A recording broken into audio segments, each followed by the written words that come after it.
La scène se déroule mardi à Paris, porte de Versailles.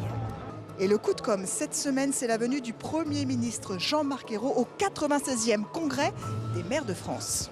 Le rendez-vous est attendu par les médias qui pronostiquent une fronde d'élus mécontents à 4 mois des municipales. Du coup, l'apparition de quelques bonnets rouges autour du maire PS de Carhaix excite les journalistes. Les adjoints sont arrivés avec des bonnets rouges. Oui.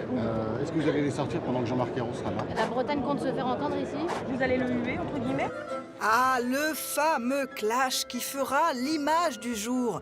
Tous les journalistes ont en tête une séquence forte, celle de François Fillon accueilli par les sifflets en 2009.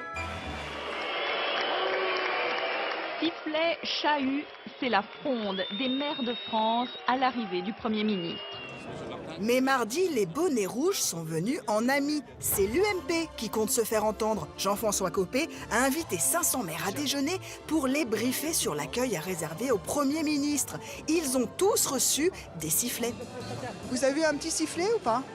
Bah oui, je voulais taper un peu de pied, oui. Mais on ne peut plus rentrer, donc on est victime de notre succès, là. Explication officielle, il n'y a plus de place. Et pour les journalistes, c'est pareil. Dans la matinée, Matignon les a prévenus, l'accès à Jean-Marc Ayrault sera impossible. Que ça va être poulé le discours du Premier ministre. Ça va être? Poulé, c'est-à-dire que toutes les caméras ne pourront pas être là. Ah bon? Oui, donc je sais pas. Ah, c'est la voix officielle de l'État? L'ORTF? Mais la presse va profiter de la colère des maires qui forcent la sécurité et pénètrent dans la salle. Et finalement, tous les journalistes seront en place pour accueillir le Premier ministre. Pas de poule donc, mais Jean-Pierre Atlan, le journaliste de France 2 qui gère la seule caméra qui suit le Premier ministre, nous décourage. Il va passer, c'est tout. Qu'est-ce qu'on peut faire? Rien. Rien. Tout est fait pour que l'entrée de Jean-Marc Ayrault ne soit perturbée ni par les sifflets, ni par les questions, avec une musique poussée à fond.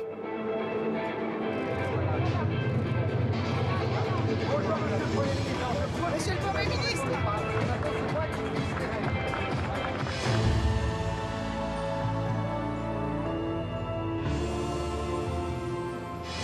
Mais il n'y aura aucun incident. C'est devant une salle paisible que Jean-Marc Ayrault déroule son discours avec une carte maîtresse, celle de la famille.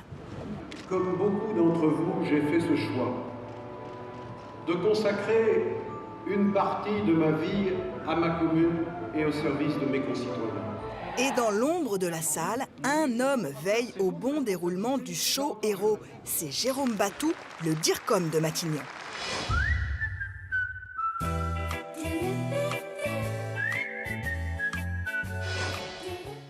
Il n'y a aucune possibilité d'avoir le Premier ministre ensuite en sonore. Pourquoi? No comment. Le Premier ministre a réservé sa com à l'explication de son annonce d'une grande réforme fiscale faite dans les Échos le matin même. Et ce jour-là, Jean-François Copé aura lui aussi le sifflet coupé devant l'échec de sa fronde. C'est raté là. Nous tentons quand même d'interpeller le Premier ministre qui, d'après les rumeurs, ne serait pas le bienvenu dans les communes pour la campagne des municipales. Monsieur Ayrault, c'était votre dernier meeting avant les municipales. C'est le sens de l'humour.